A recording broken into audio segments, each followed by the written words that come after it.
ولی من سند خونمون که رفتم گرفتم، اقدام کردم اداره مهاجرت، رفتم تو اداره مهاجرت، گفتش که نمیتونین اقامت بگیره. مهاجرت یک سفر پرمخاطره اما ارزشمنده. داستان ایمان و علی رو از زبون خودشون ببینید و بشنوید.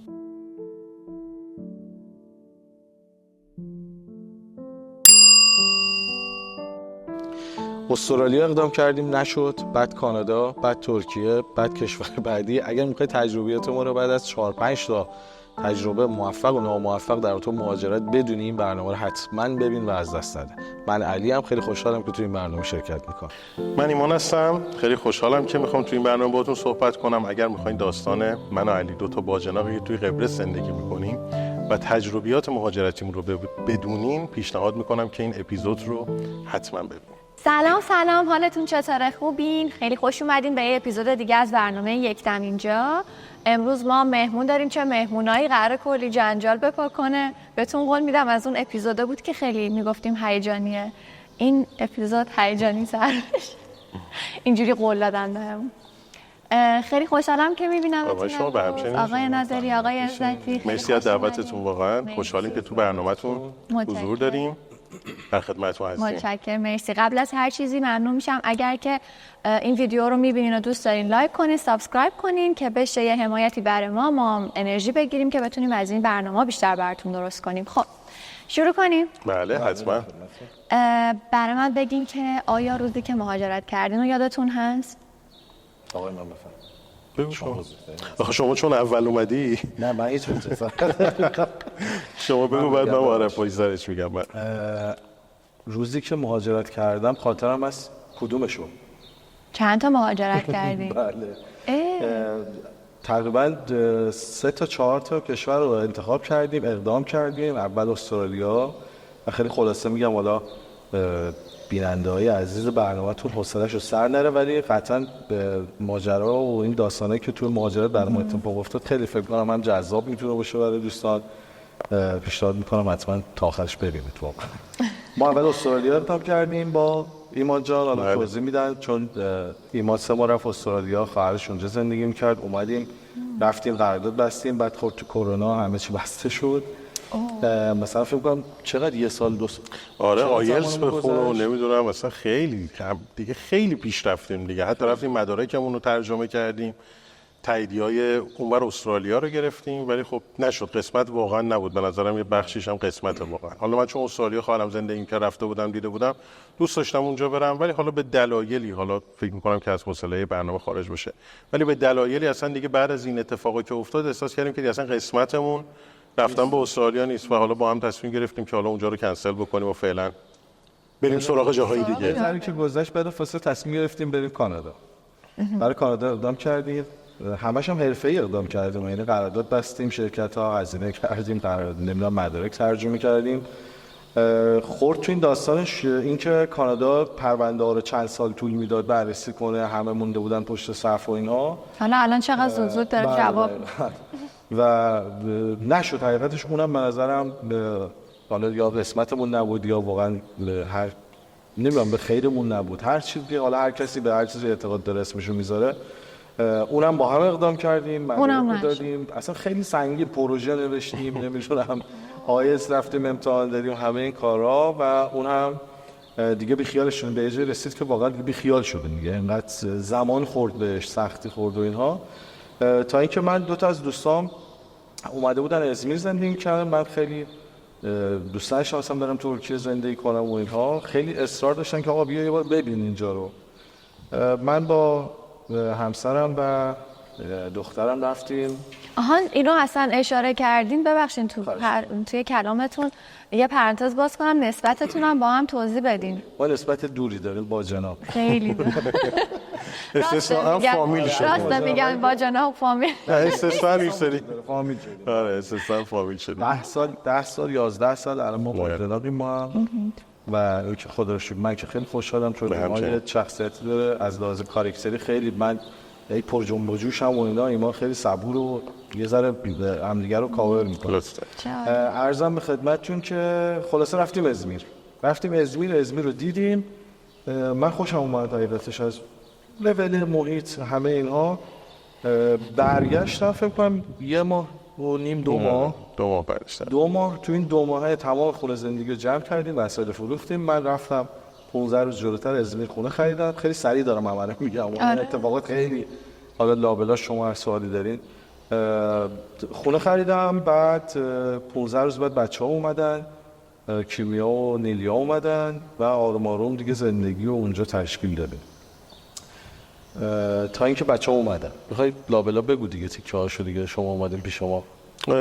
آره ما رفتیم ازمیر پیش بچه‌ها، چون به هر حال ما کلا سیستم مهاجرتیمون چون با هم بود. حالا ما فقط اون وسطش بگم که ما یه برهه‌ای هم دیدیم و خارج از کشور نمیشه، گفتیم بریم که چون واقعا دیگه تهران موندن برامون واقعا یه ذره سخت شده بود. بعد چون کار هم من هم خانمم آنلاین بود، از این بابت هم مشکلی نداشتیم، یعنی هر جا که می‌خواستیم بریم مشکلی نبود. حالا البته بیشتر توی ایران دیگه تصمیم گرفتیم بریم کیش. همه کارامون هم کردیم، حتی یه خونه‌ای رو اونجا مد نظرمون بود، هی با صاحبخونه کلنجار میرفتیم که بده نده، بالا پایین نشد. خلاصه روز آخری که ما حتی وسایلمون هم جمع کردیم که بریم، یه اتفاقی افتاد که ما اون اتفاق رو نشونه گرفتیم و احساس کردیم که نباید بریم و همونجا تمام وسایلی که جمع کرده بودیم، البته خونه اینا رو دست نزده بودیم، اون وسایلی که مثلا بریم برای مثلا حالا یه 3 ماه بمونیم دوباره بیایم مثلا بیشتر وسایل ببریم، همونجا دیگه وسایل رو باز کردیم و گذاشتیم سر جاش رو. به یه نشونه‌ای برامون اومد، مثل یه نبی اومد مثلا توی سیستم. آره یه ذره یه سری نشونه‌های قوی‌تر هم برای خودمون اومد. حالا نسبت به اعتقاداتی که خودمون داریم احساس کردیم که جامون نیست اونجا. کارتون هی سنگ میافتاد. بله دیگه خلاصه اونجا رو کنسل کردیم. دیگه بعد از اون که بچه‌ها رفتن ازمیر، ما هم رفتیم پیششون یه 2 هفته تقریبا تفریحی که ازمیر رو ترکیه رو هم بررسی بکنیم، ببینیم که به چه صورته. محیطش، حالا من از نظر شخصی خودم میگم، من ترکیه رو دوست داشتم، ولی اونجوری که منو جذب بکنه که بخوام بیام زندگی بکنم توی ترکیه برام نبود. چون حالا دیدگاهمون شاید یه مقداری فرق بکنه، حالا اصلا که چرا قبرس رو انتخاب کردیم. سلیقه ها خیلی متفاوته. آره مثلا ما اون شلوغی رو، من خانمم هیچ کدوم اون شلوغیه و اونقدر شلوغی رو دوست نداریم. ما بیشتر دنبال جای آروم، لب دریا، ساحل، این چیزا برامون خیلی جذاب تره. درست. البته اینا که مثلا خیلی ما داریم ازش رد میشیم، من به نمونه مثلا خیلی ساده مثال میزنم. این که میگم بچه‌ها اومدن ما رفتیم خونه‌مون رو گرفتیم، 1 هفته تقریبا فکر میکنم نه 4 روز آب نداشتیم اولش تا کنتور بیاد وصل بشه. بعد که اومد گازمون وصل نبود، یادم با آب سرد دوش میگرفتیم. یعنی ببین اینا سختیایی که خب کسی که بخواد مهاجرت کنه به هر جای دنیا، من یه مشکلی دارم، همه ما ایرانی‌ها می‌خوایم بریم، 90% اون می‌خوام از آره همه دیگه. اولا پای رفتن که میشه 80%ش میریزن، یا میترسن یا ریسک نمی‌کنن یا شرایطشون رو نمیتونن اون سختی رو تحمل کنن.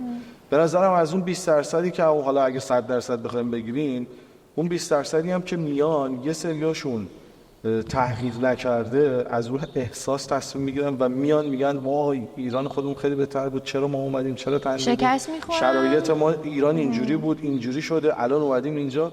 فقط 10% که به نظرم واقعا خودشونو آماده کردن برای سختی‌های 2-3 سال اول مهاجرت و استمرار داشتن و موندن پای این سختی‌ها موفق میشن. و به نظرم موفقیتشون یک جامپی میزنه که تمام اون سالهای آهسته حرکت کردنشون رو کاور میکنه. یعنی حداقل من افرادی رو ندیدم که برن 2-3 سال سختی رو تحمل بکنن، تو یک فیلد کاری برن تلاش بکنن، از زیر صفر تلاش بکنن و برن و نرن بالا موفق. آره نه تلاش میکنن دیگه، نه که حالا من برم یه جا مثلا مثال میزنم حالا حقوق بگیرم از دولت بشینم بگم آقا داره میده دیگه اوکی. خب این پیشرفتی توش نیست.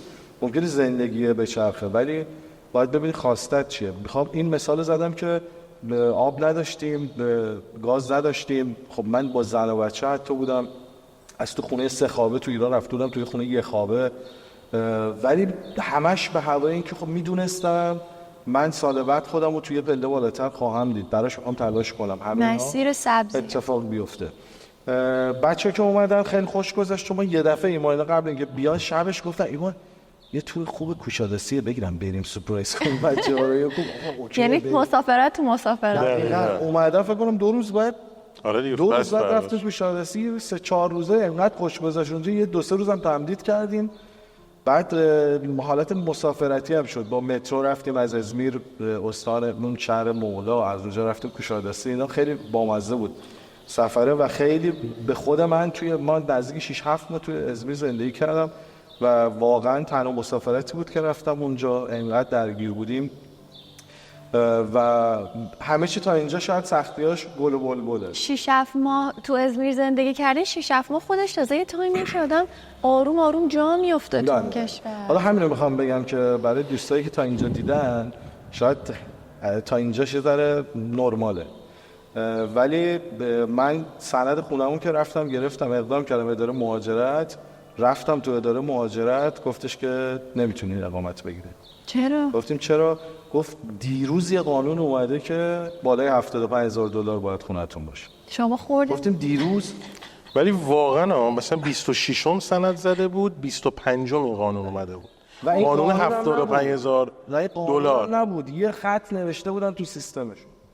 یعنی برای کسی که مثل شما خورده بود به این داستان یه روزه از این فاصله که این قانونه حالا این یه خط اضافه بشه هیچ فکری نکردم. 2 نفر تمام ایرانیایی که دو مدت خوردن، یکیشون من بودم، یکیشون یه آقای دیگه ایرانی بود. اون تازه یه روز قبلم یعنی بعد من زده بود. ایشون هم ایرانی. من اون 2 روز اختلاف داشت، من 24 ساعت هم حساب کردم مثلا 17 ساعت ما اختلاف داشتیم. و از اونجا بود که ما یه دفعه از فکر کنید من خونه خریده بودم، کنتور آب، برق، شهرداری، مفاصل حسابات، تمام اینا، بیمه، هر چی که فکر کنید، یه دفعه ما از اون بالا با سر فرزیم زدیم. و خب جا داره که بگم من تو تهران رئیس اداره عنوان ترافیک بودم، 6 تا فوق لیسانس تو تیمم بودن، واسه خودم مربیایی داشتم با سن 32 سال و خونه زندگی. خیلی ها موقع رفتن ایمان میدونن تا حتی 1.5 سال بعد به من زنگ زدن که آقا بیا اشتباه نکن. و من خب یه دفعه با 2 تا دوستای صمیمی فقط خدافظی کردم اومدم، یعنی اصلا حتی نرفتم بگم آقا استعفا میدم، یا همینجوری. یه ذره به نظرم خلاصه ترش بکنی. آره فکر کنم خیلی طولانی میشه. اصلا انقدر این اپیزود سریع و با شور و هیجان رفته جلو، من اصلا یادم رفت اینا رو بهتون بگم. یه دونه کاغذ از اینجا شما بردارید. خوبش کدومه؟ خوبش رو نمیدونم. جایزه الان که باز نکنید فعلا. آخرش. بعد از چایتون هم بدید. رفتیم ما ادامه دادیم، با سر خوردیم زمین. آره خیلی. مثلا علی که بهم گفت ما اعصابمون ایران اصلا واقعا استرس اعصاب 4 ماه باورتون نمیشه 3-4 صبح تو خونه راه میرفتم، گفتم من اگه تنها بودم اصلا مهم نبود زن و بچه اصلا چیکار باید بکنیم، برگردیم حرفا و حدیث و داستان. همینجا هم بگم و به دوربین میگم که اگر کسی به خاطر حرف و حدیث مردم تصمیم تو زندگیش بگیره، یعنی بزرگترین خیانت رو خودش زندگیش کرد. اینو بگم اگر فکر کنید شرایطتون یه جوری تو مهاجرت خیلی بده، واقعا ایران انقدر بد نیست که بخواید به فکر حرف و حدیث مردم باشید که بخواید این کارو بکنید. بعد عرضم به خدمتتون که ما رفتیم، من 4 ماه نمیدونم، فقط خلاصه میگم که مثل این فیلم سریال ازل بود، میرفتن تو این کافه ها پیرمردا و این مافیا و اینا. من تا اونجا رفتم، تا کافه های مافیای ترکا رفتم که چه کار منو درست کنن، تا $40,000 یکی اون موقع میگفت کافه نشد که نشد. یادم یه روز دیگه کیمیا گفتش که میخوای برگردیم، که من فقط بهش گفتم که ببین من نمیذارم لیگیا بره مدرسه اونجا، یعنی نمیخوام توی ایران منظورش یا برگرده بره مدرسه. و اصلا یکی از دوستای کیمیا که قبلا هم خیلی گفته بود که بیان با قبرس هم ببینید و اینا، تا خونه زندگی رو میفروشیم میریم قبرس رو میریم، اگه دوست داشتیم میمونیم، اگر نه که خب پولمون تو جیبمونه برمیگردیم. یه دیگه راهی نیستش واقعا، زمانه بحث اقامت همه اینا خورده بود تو هم. اومدیم قبرس و واقعا وقتی که اومدم یه سال که گذشت تازه فهمیدم که چرا استرالیا نشد، چرا کانادا نشد، چرا ازمیر نشد، چرا ما این همه این سختی‌ها رو کشیدیم در کنار هم و قرار بود مثل که بیایم اینجا. حالا از اینجا بعدش نمیدونم چه اتفاقی میفته که 2 سال خورده گذشته خیره ایشالله. و بعد از چند ماه ایمانینا اومدن دوباره. تقریبا با شما اومدیم مسافر. تحقیق کنن. آره اتفاقا خیلی سریع شد. شما فکر کنم اواخر مرداد اومدین، ما اول آبان اومدیم. ما اول آبان اومدیم پیش بچه‌ها مسافرت. قبلش هم به کیانا گفتم کیانا حواست باشه فقط جوگیر نشیم اونجا بریم یه خونه بخریم، ما فقط اول نمیریم بریم. سفر. آره نه اومدیم بریم تحقیق بکنیم ببینیم چه جوریه. یعنی خیلی با آره با توپ پر اومدیم که خب نه، فقط شکست اومدیم- شما رو هم دیده بودن، یعنی شکست که شکست نمیشه گفت، یعنی اون بدشانسی که شما آره دقیقاً اصلا ایمان خودش مخالف بود از قبل. اینکه من گفتم میخوام قبرس، اولا میگم قبرس برن، بعد اومدم. آره بعد اومدیم اینجا و دیگه پیش بچه‌ها واقعا نمیدونم، حالا واقعا شاید کسایی که اینجا اومدن این رو درک بکنن، واقعا خاکش گیراست. یعنی ما توی 3 هفته‌ای که اینجا بودیم هفته دوم خونمون رو خریدیم. من زنگ زدم ایران که پول بریزین که من جو نگرفته مواظب. ما فقط میریم زحمت. که دیگه خونه رو همونجا پول ریختم برام، خونه رو رزرو کردیم و ما 27 آبان برگشتیم ایران و واقعا 30 آذر اینجا بودیم. ظرف 1 ماه و 3 روز ما کل خونه و زندگیمون رو فروختیم. اینا رکورد همه رو زدن. آره خیلی سریع، یعنی تمام وسایل رو فروختیم، خونه رو اجاره شب دادیم. آخر تو رفتی قبل. دقیقاً روزی که آره اینقدرم کیانا اون روز حس می‌خورد ما وسایل هنوز مونده بود داشتن جمع می‌کردن. بعد برنامه زنده است، چی نشه یه چیزی افتاد اونجا. گوشی بود. بعد یهو اون خونم هم هنوز اجاره نرفته بود. خلاصه زنگ زد که بیا الان قراردادو ببند. میخواین اگه واجب شما رفتیم که خونه رو هم دیگه همون شب اجاره دادیم و دیگه بعدش اومدیم فرودگاه و حالا دیگه داستانای فرودگاه و اینجا اومدن و اون خودش اصلا یه لیگ دیگه. آره سختیایی که اینجا خب به هر حال یعنی اینو واقعا هر کسی که مهاجرت میکنه باید اینو بدونه که اینو ساینت کردم. سختی‌های مهاجرت رو واقعا باید بپذیره. یعنی واقعا شاید چند سال اول مهاجرت، حالا بستگی داره، ممکنه که برای یکی 6 ماه باشه، ممکنه برای یکی باشه، ممکنه برای یکی 3 سال باشه. بستگی به اون خود آدم دقیقاً. خیلی داره. سختی مهاجرت رو اگر بپذیره خوبه و واقعا این رو هم بگم اینجا که واقعا تو حدود 2 سالی که ما اینجا هستیم واقعا خوشحالیم، واقعا درست میگه علی. الان میفهمیم که چرا اون نشدنهای اون موقع جاهای مختلف نشد و وقتی هم که قرار باشه بشه اینقدر قشنگ و تمیز راهها براتون باز میشه. آخه یه چیزی هم هست، شاید هر کس دیگه جای شما بود همون شکست اول سر داستان استرالیا دیگه ناامید میشد کلا و دیگه میگفت خب من حالا اینجا میمونم، یا تو شکست دومش از کانادا میگفت دیگه من استرالیا رو رفتم، کانادا رو، یا تو سومی که دیگه قطعا میمون دیگه میگفت نه دیگه نمیشه دیگه من مال این کار نیستم. توی سومی خیلی از بچه‌های ایرانی بودن که واقعا بعد از 5 سال 6 سال تا 10 سال ترکیه بودن و برگشتن. مجبور شدن برگردن.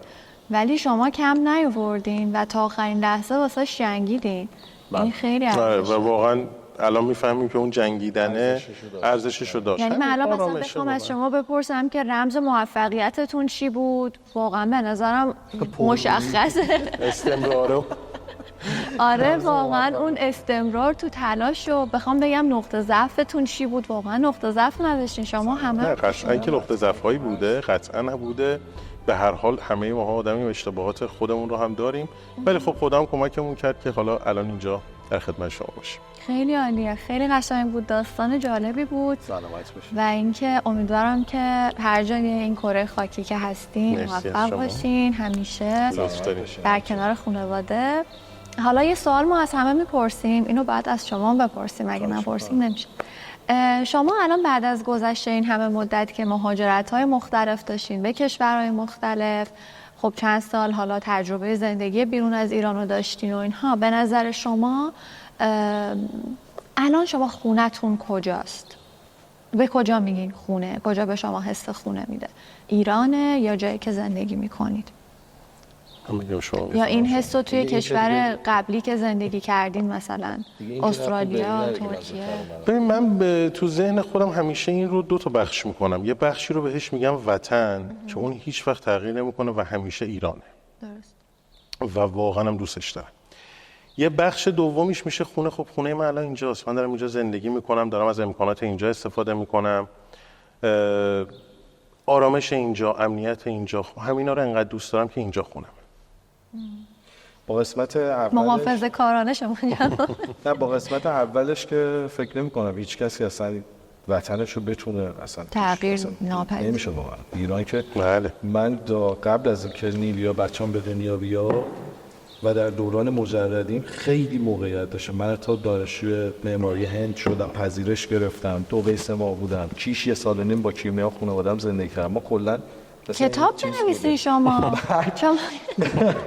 بعد مهاجرت‌های ناموفق و موفق. مادرم زنگ می‌زد، دوستام فامیلام از فیلیپین مثلا دانشجو دندون بودم می اومدن اینجا یه ماه خونه‌های ما خونه من میمونه که ما رو ببرن با خودشون. یعنی مادرم میگفت بعد من اینا رو میپیچونم میرفتم با دوستام بیرون مثلا. هیچ اصلا میگفتم اصلا حرف نزنید با اون در تو رفت. از زمانی که بچه‌م به دنیا اومد اصلا یه دفعه انگار من شدم به شخصیت دیگه. وطن که توش حرفی نیست، ایرانی که ایران جان عزیزمونه که واقعا برای هممون اصلا یه عشق عجیب غریب. ولی من همیشه میگم خونه آدم جاییه که توش آرامش داره. این جبر جغرافیایی یه نباید روی این باشه که موضوع وطنمون با موضوع جایی که داریم زندگی میکنیم. الان به نظر من خونه من قبرس. من قبرس خیلی دوست دارم، در حدی که بارها شاید با ایمان صحبت کردیم، حتی اگه ما سفر بریم، آلمان بریم، نمیدونم اروپا بریم، آمریکا بریم، ولی بازم برای زندگی خونمون اینجا. یعنی واقعا قصد نداریم بریم، حتی اگر اتفاقای نمیدونم بحث پولی دیگه نیست، بحث اون اینجا چیزایی رو به ما داده که ما شاید توی 38 سال 35 سال زندگیمون تو ایران 30 سال زندگی تو ایران نداشتیم. آرامش داده بهمون. امنیتش این هیچ ربطی به پول نداره. الان اصلا در رابطه پول صحبت نمی‌کنن. در رابطه با آرامش و امنیت و این چیزی که تو ذهن ما، یعنی مغزمون اینجوری کمپرس بود تو ایران باز شده. علیرغم تمام سختی‌هایی که ما هم اینجا داریم میکشیم و کشیدیم، اما یه چیزایی رو که اونجا مهمتر بود و یعنی اولویت فشار و استرس و این که دلت آروم نبود، همش نگران فردا بود، یه سری از چیزا رو اینجا نداریم و ما دنبال همونم. حالا یکی از میاد دنبال پول فقط، شاید براش نمیدونم فرق نشه کجا دنیا بخواد بره این کارو بکنه و موفق بشه نشه یا هر چیزی. ولی ما واقعا هر موقع صحبت میکنیم حتی یه لب دریا رو ازشون میگیم ببین چه قشنگ آسمونه، ببین چقدر، ببین دنبال بستگی داره بازم، ولی قطعا خونه جاییه که آدم آرامش توش داشته باشه و خونه ما هم چند سال الان اینجاست. خیلی عالی. حالا یه سوال شما میتونید از من بپرسین اگر سوال خاصی دارین. بفهم. شما بپرسید سوال من فکر کنم ببینم چی بپرسم. اگر دارین، اگر ندارین هم مشکل نداره. شما سوال دارین بازم؟ من نه، شما انقدر کامل همه چیزا. قربون شما لطفه. بذار فکر سورپرایز شد. میشه قبلش اینو بکنیم؟ آره حتما میشه، چرا که نه.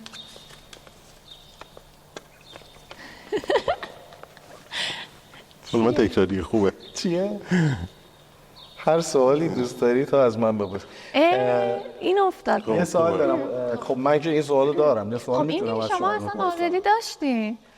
یکی دیگه بردارم. میتونید. ولی قبل از برنامه بهتون چی گفتم؟ چی بود؟ شما جایزه نقدی ولی کوچیکه، $20 $20 بردم. تهیه کننده برنامه خواهشم بیاد $20 بعد. ببخشید آقا ما اگر این $20 رو جلوی دوربین نگیریم آفرین دقیقاً جایزه $20 تون رفت. آقای تهیه کننده مردم اعتمادشون رو خواهش می‌کنم خدشه‌دار نکنید. اصلا ما تهیه کننده نه اطمینان داریم که قطعا من میام جلوی دوربین نشون میدیم. اگه ایبان دلاری یا نه خواهش می‌کنم دلارم داریم. قبل از برنامه دوستان گفتم که گفتن ایشون جایزه نقدی داریم، گفتم من که جایزه نقدی رو میبرم و دقیقاً تا حالا کسی برده بود؟ نه این اولین باره. اینو دیگه نذارید اون تو دیگه. نه دیگه اونو دیگه نمیذارید. فقط شما از اون پشت تهیه کننده اشاره می‌کنید و پا شما میتونین یکی دیگه برزنش شاید مثلا 1000 پوندی رو شما نه شاید حالا خدا امروز تک کنم یه جعبه شکلات شما همه جایزه ها رو درو کردید. یه جعبه شکلات این بس آقای تهیه کننده. اپیزود آخر بود دوستان. خیلی ممنون که حمایت کردید. شما سوال می‌کنید بپرسید. سوال این که نه من فکر میکنم که حالا نه تو اپیزودهایی که نیومده پرسیدن کسی ازتون خودتون خونتون بله کجاست؟ بله پرسیدن. خب پس اینو نپرسم. من میپرسم خیلی عمیقاً از همین لحظه‌ای که توش هستین احساس خوشبختی و آرامش دارید از زندگیتون؟ کلا من اصلا سیاست زندگی کردنم اینجوریه، اگه نباشه غیر از این من اصلا آدم زنده‌ای نخواهم بود. چون زندگی تو لحظه جریان داره. همین تو الان روزم آیا از همسرتون راضی هستی در زندگی؟ شما دنبال اینی که اپیزود ما اپیزود تغییرات رو میخوایم بیاریم کم کم. من میخوام بگم که آیا راضی هستیم واقعا؟ خدا رو شکر کنه بچه خوبیه. چون به نظر ما که خیلی خوبه. بله ما راضییم. زندگی خدا خوبی راضی داریم. باشه. خدا خدا رو رو شکر. شکر. ما می‌خواستیم بیاریمشون پشت صحنه ولی گفتن که چون این چیزا رو اجازه آره ندید قهر بردیم کردن و دیگه نمیان دیگه و گفتن که دیگه این تولید این برنامه کلا دیگه کنسله. خب بذارید من این سوال بپرسم. زمانهایی که خیلی ناراحتین، عصبین، چه چیزی آرومتون میکنه؟ با چه کاری، حالا چه چیزی اون آرامش رو به دست میارین؟ نمیارم دیگه. اون وقتی خیلی عصبیم چه چیزی؟ مثلا مثال میزنم، یکی میگه مثلا من گریه میکنم، یکی میگه من میرم موزیک گوش میدم، یکی میگه میرم بیرون دور میزنم، یکی میگه با زمان تنها باید بگذره. بشم یکم. من برای خود تنها بشم فکر کنم قطعا آروم میشم، ولی به نظرم هیچ چیز خاصی نیست که بتونه، یعنی به جز فکر کردن و اون بالا پایین کردن اون داستان واسه خودم، تنهایی بیشتر به نظرم. جای چیزمون داره آره خب دیگه خیلی ممنونم واقعا. مرسی واقعا. خاصی ندارین. خیلی ممنونم از برنامه خوبتون، از اینکه ما رو دعوت کردین. امیدوارم جذاب باشه برای بینندگان عزیزتون. من خودم کلی برام جذاب بود. من آقای کارگردان با اون دوربین میتونم صحبت کنم.